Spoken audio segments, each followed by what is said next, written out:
Hello and welcome to our new series of For the Founders with your host, me, Jasmine Mitchell. You are listening to interviews with industry leaders from exciting startups, scale-up companies and growth organisations from all around the world. With digital technology vastly improving and changing the landscape, For the Founders aims to uncover the secrets and insights into startup to scale-up companies. We delve into topics such as leadership, building teams, ESG, funding, DE&I, work culture and so much more. Thanks for listening and I hope you enjoyed today's episode. In today's episode, we spoke to Pratik Goshal, who is the founder of Skyfri, a company which provides owners of solar power plants a complete digital platform that is built to automate operations, maintenance, and asset management. We spoke about rapid growth and how to tackle working remotely as a manager. First of all, Pratik, what was the journey of founding your startup, Skyfri? First of all, Jasmine, glad to be here. Thanks for having me. And I'm also honored to be the first one this release.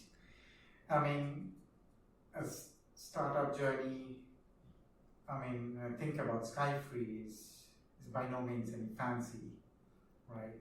It's a very humble startup we had. We had done our research for a very long time. All the founders came together and started realizing kind of same empty spot in the industry, and we wanted to provide a solution. And we knew right from the start that it had to be a tech solution.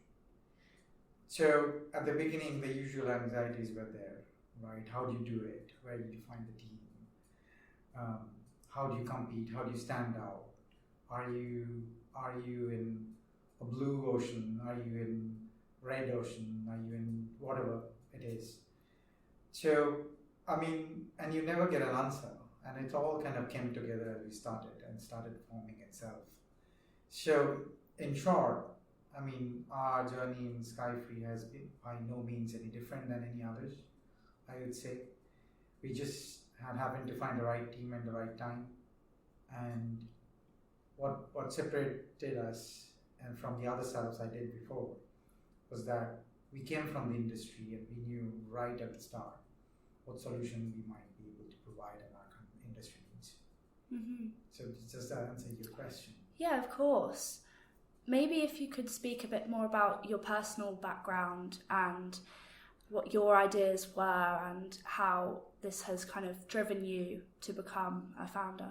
Sure. Yeah, I have been in this energy industry for a little more than 22 years now. So this is the 23rd year. Started when renewable was basically a lab concept. It was by different government institutes and all of that. So I started back in those days, 2002, 2003. And then we started, right at the beginning, we realized that this is the future.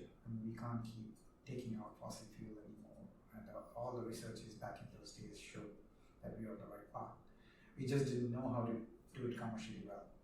So we started building. We got a lot of funding from the federal government and institutes, and we started building. But in this process, and I have been building solar wind power plants all my life. I've done more than 5 gigawatt. That represented back in those days was about $7 billion of investments. Solar wind energy storage all over the place in continental Europe, in the UK, North Carolina, South Carolina, in Australia, Japan, in India, but started realizing commercial funding to be sustainable, which will actually make this transition happen.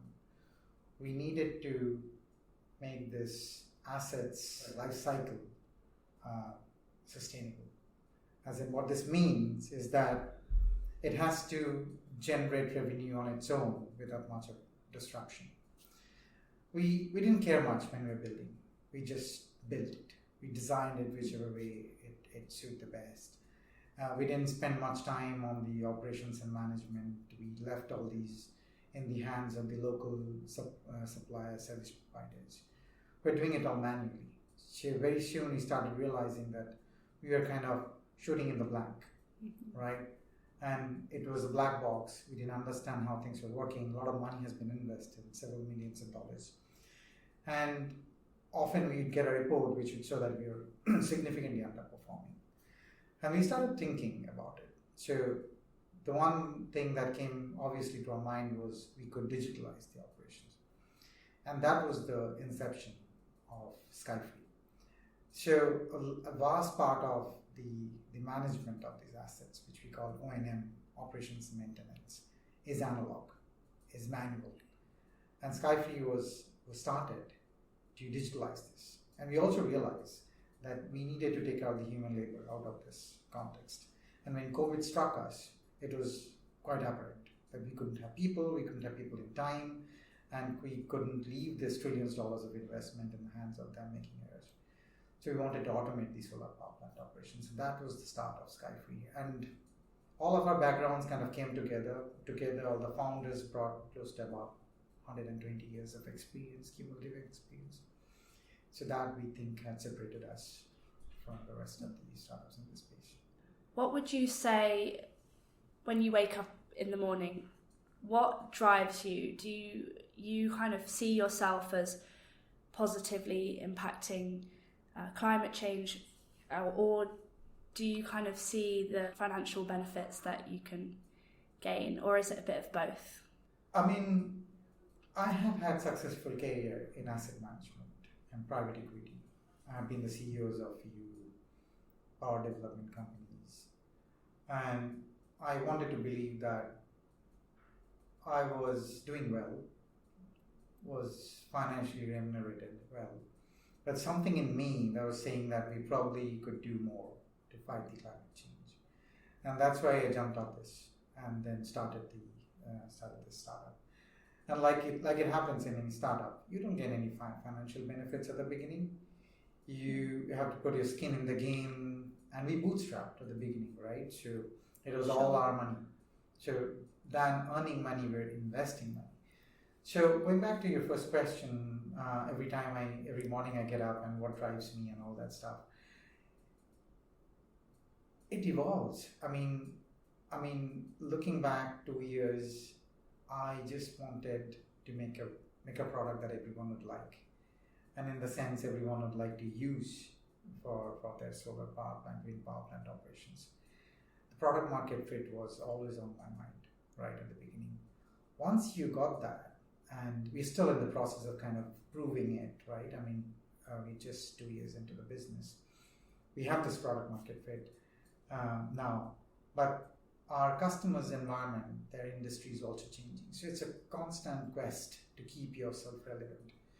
So as a founder, and I believe every founder is a creator, and a creator who likes to solve a problem. Every morning I get up and I want to get this feedback from my people, from anywhere I speak with you, speak with anyone, or speak with our customers. Do they like what we're doing? Do they see value in what we're doing? And I get all types of feedback. It's not always very positive, not always very hunky-dory. So every morning I think of making my product relevant, staying ahead in the curve. It sounds like a cliche, but then it makes sense. All it means that you are providing a solution not for today. You're providing a solution that will sustain for next 10, 20 years. It's made for future. So that's what I call product market fit. Not that what fits today. Of course, it has to work today. So I'm thinking every morning whether this solution is made for survival. If that answers your question. Yeah, of course. And you've kind of touched upon this, but what was your original vision? And do you think that that's changed with the rapid growth and sort of overnight success of Skyfri? Yeah, I mean, I'll come to the overnight success part, but before that, I don't think our vision has changed much. Of course, I mean, like in any startup journey, especially if you're a product startup, tech startup, you make changes as in how it's delivered. It's not what, but it's how it's delivered. You do a little bit of pivot along the way. It changes the way it looks, feels, but that doesn't change your overall vision. And we have been lucky, I would say, that we haven't changed the vision at all. We wanted to digitalize and automate renewable power plant operations. And that's the mission. The vision was that we wanted to make capital sustainable in renewable energy space. And why we did that? Because without commercially viable large amount of capital, this energy transition is not possible. So we have done a lot. It's like you build a nice house, or you built a Ferrari, or you bought a Ferrari, but you're not maintaining it. Mm-hmm. So that's a wasted money, right? And you spend so much of your money in that. So we are in the maintenance, making sure that they last forever. And that hasn't changed. That vision hasn't changed. I mean, if anything has happened is we're starting to add more and more to our mission, to that vision. That answers. Of course. Right. What do you think you're adding to your mission? I mean, we are moving into other peripheral industries. We started with solar, Mm-hmm. because just because we all came pretty much from the solar industry. Sure. But we started realizing that it can be used for all renewable. So we're moving into wind now, eventually in geothermal, but our long-term vision is to play an important role in the entire energy transition, which means that we could be used for green hydrogen management as well. Green hydrogen, which we all now think of the fuel of future, and we want to be there. If you could explain about how you've built your business up so quickly and your hiring process, because you've founded Skyfri in 2021, so not that long ago, and you already have 140 employees, roughly. Explain a bit about your hiring process and what you do. Yeah, sure. I mean, happy to explain. But there's one other question, which was at the tail end of the last question, course. so I'll probably start there. So on the overnight success part, right? Yeah. I mean, it might be a bit too early to call ourselves a success. And Okay. when Coinbase was touted a success, the very next day, its valuation fell. Yeah. Same thing happened to Peloton, right? So it depends how you judge the success, whether you judge it by the number of people in the company or the valuation of the company. In the world of free money, which we saw in last over a decade, valuations were going through the roof. So they were an unsustainable valuation, right? So, and people were Decacon, they were thinking that extremely successful. I mean, for example, Instacart and all, they were like, and you have the other Klarna, $46 billion company, and now it's $6 billion company. But fundamentally, they're doing the same thing. They're still adding value. So we'd like to feel that we are doing the right thing, but success we'll define in the long term. Now we did build the company very, very quickly. It's and as founders, what we felt that you feel that as a parent, what you feel like your kid has suddenly become bigger, a man or a lady, right? And suddenly the same girl or boy you had sent with little things to school come back and talks to you really important stuff. He or she talks about maybe even environment, maybe even something in the politics, and you're so struck like, oh God, goodness, you've become a man or become a lady. That's the feeling we are having now with Skyfri. Even though we are seeing the kid growing up right in front of our eyes, we just didn't realize when it grew up so much. So, I mean, the kind of massive surge in the employee has happened primarily because we acquired a company. I mean, simply put, if he had grown organically, we wouldn't have grown this much. Now, the second to that is we want to be very, very careful in our hiring process. As a technology company, we preach to the world that you could literally replace the so-called the day-to-day work or the operational work with technology. And if we don't live the mission ourselves, live the philosophy ourselves, then we are failing it. So we want to grow in a rate that not only is commensurate to our survivability, which we absolutely need over the next maybe 4, 5, 7 quarters, as the pundits are saying that the recession probably will stay. But at the same time, to live our whole philosophy. that we are a tech company. We don't need as many people to grow. We just need right people in the right place. So that's what has happened in a sense. So our hiring strategy at the beginning, what happens in every startup, you pretty much gather people you know. They're coming either from your previous organizations or recommendations and so on and so forth. Mm-hmm. But there comes a point when you start to hire managers. And going back to my last point, I'd like to believe that every founder has a bit of a creator in his character, in his or her character. And the art of creation and the activity of management are two very different things. So we realized that, and we started hiring the management layer in the company. And we have now hired CTO, CFO, COO, and now CCO. So, and we'll be hiring more. I mean, then we are creating the organization. Not only enlarging the organization, just creating the organization. That's what we will do. So, and this is where the hiring strategy will come. And right from the beginning, Skyfri was meant to be a global company.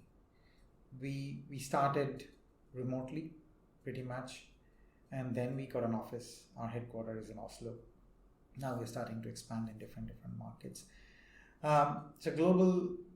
I mean, we are still writing our employment thesis, to be honest. It has to be global.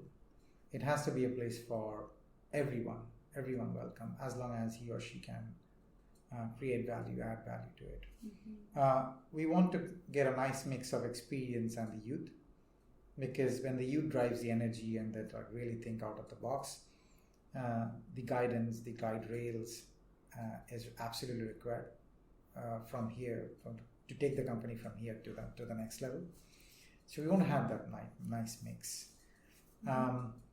In terms of our, maybe I'm speaking a bit more, but I really want to touch on this because it's very close to my heart. In terms of how we view remote work and whether it's part of our employment strategy, I believe that's all about choice.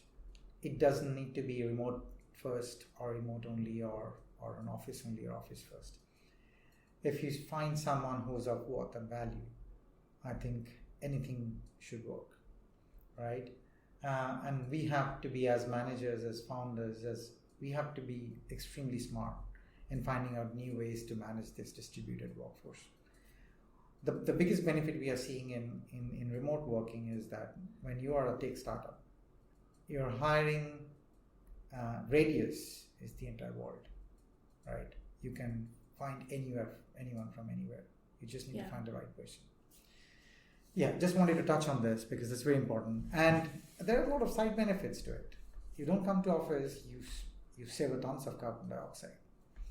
You stress people much less. Yeah. People at home, it's up to them. They're all adults. They have to find a place where they can feel most themselves and they can work.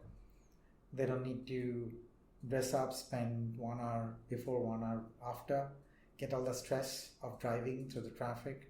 Or even where I live in Calgary, you're driving through snow and it's really risky. So I think we have a lot to gain from having a remote workspace. Yeah. So even within your company values, you're still searching to kind of positively impact climate change. That's right. Yeah. And so before we speak a bit more about your funding, maybe if you could talk about how you are working remotely as a manager and how you feel you can still trust within your team that they're going to get the work done. Right. Now that's a great question. I think that speaks to my last point, last couple of points that we spoke about. So one thing is when we started with people we knew of. We knew their skills, knew their experience. We trusted them. So that was the easy part, right? The first 10, 15 people were very easy because all of it came with us. But as we started growing and as we started hiring people we don't know or don't have direct reference from, that's when all these things became very important. So what we tried creating in Skyfri and in my other startups also, I did that before. We wanted to create a sense of ownership in everyone that joins. And that can be very objective, that can be subjective. Objective, the way you do it objectively is by giving them options in the company. You give them ESOP. The subjective is rather a bit more nuanced, if you'd like. You have to give them opportunities that they can drive. You have to make them feel that they have ownership, and when you're hiring a lot of youth, you also give them a sense of an environment where they're okay to make mistakes. This is very difficult to do in a startup, because when you're trying to get things right. But we also thought that from the mistakes we made, we also created a lot. The founders came with a view, of course, but we didn't figure out all of the solution, right? The people who came next to us, they gave us the solution. The product that we have for the market looks very different from what I designed at the beginning. Okay, it still does the same thing, but I'm surprised, and I'm positively surprised, and it's all done by these people who came later on. You've had an interesting funding journey. If you could speak about that would be Sure. great. Yeah, I mean, probably I won't be able to give much details about it, and a lot of it is available on Crunchbase. Yeah. So public domain, so you can find out. I'll just give you a general theme, right? And probably for your audience, the listeners who are probably thinking of starting a company, they could think about it. So my philosophy and our philosophy has been to sustain as long as possible with bootstrapping. That's very important, because until you get the product market fit and you get in a lot of money, you kind of dilute the vision of the company, and the company drives the way your investors want, right? You'd be lucky if the investors align with you, right? At the beginning, when you're only looking for money, you're not looking for so much of alignment. In our case, we have been lucky to get alignment from our investors. So we started with bootstrapping. We went to our family offices we knew in Europe primarily. All of this, a large part of this funding came from Europe. A lot of this is Scandinavia. Then we started going out. When we started feeling comfortable about our product, we started going out. The word spread very quickly. And mainland continental investors started coming in. And then we did a couple of rounds. From one round, the kind of this word of the mouth spread to the next round, and so on and so forth. So I wouldn't particularly call it a FOMO, but we created some sort of stir, if you're not even sensation. It's just people were taking notice on what we were saying we are building. Now, and then people got interested as we started showing them the real product, right? Product in action. Then they said, yeah, this is what you told us. And this is pretty close to what you told us you're doing. So of course, then I'm willing to bring my money to you so that you can realize that. And that's what has happened. So it's all large VC that have invested in us. High net worth individuals at the beginning, family offices, and our own money. So from maybe an investor's point of view, how do you think startups kind of attract the most funding? That's a great question. I really like the question in your list. And I mean, I'm putting on a hat of an investor myself. Now that I'm looking at starting a very early stage venture fund, I would say the two most important thing in a startup are the teams, how well they know each other, and how do they complement each other. And when they bring a team to me, I'd like to see if there is the gap that has been filled up, at least the critical gaps filled up. And most importantly, whether they know each other, because you have to stay through the thick and thins. Things go off the rail all the time, and people mistake each other, and that happens. And that's probably 90% of the causes of all the failures of startups, not the product. Then the second thing is the product itself, right? I mean, you probably have been hearing about Twitter, we had this long confusion about Twitter, whether the subscribers are the products or the Twitter itself is a product. So that confusion, as less ambiguous it is as possible, the better it is, right? Of course, I mean, when you come up with a product idea, it probably is an idea and maybe an MVP, minimum viable product, or a prototype. It goes through multiple iterations. But if you can wow an investor with that product idea, then you'll get your funding. So these are the two most important things. So I have recently done a podcast about women in tech and about female founders. Now, as you are probably aware, the stats show that women entrepreneurs pulled only a small fraction of venture capital investment. Very recently in 2021, there was about 1% of women entrepreneurs that pulled venture capital. So what do you think that we can do to promote women to equalise these stats? This is a great part of the entire question, entire episode that we're doing today, and very close to my heart. Thanks for making it a part of this. So, I mean, the society has to change a lot. I mean, we are doing quite a lot. I mean, trying to, like you said, trying to change the environment for them, but we have to do it. And like we said, charity starts at home, right? So you have to make the environment at home risk-free, so that they can experiment with new things. I'm personally looking at creating a new VC fund, attracting early stage tech startups, climate tech startups all over the world. And we have a woman as co-founder. So starting to realize it. It's still not the right ratio. It's kind of 3:1, but hopefully we'll change that. In Skyfri, we have started changing it. One other way, I mean, companies can do it, they kind of can create an entrepreneurship structure. What basically means is you're an entrepreneur who's within the company, within the safe environment of the company. And you give this space to the women and then see what happens. They can do something. Thank you so much for listening to the For the Founders podcast.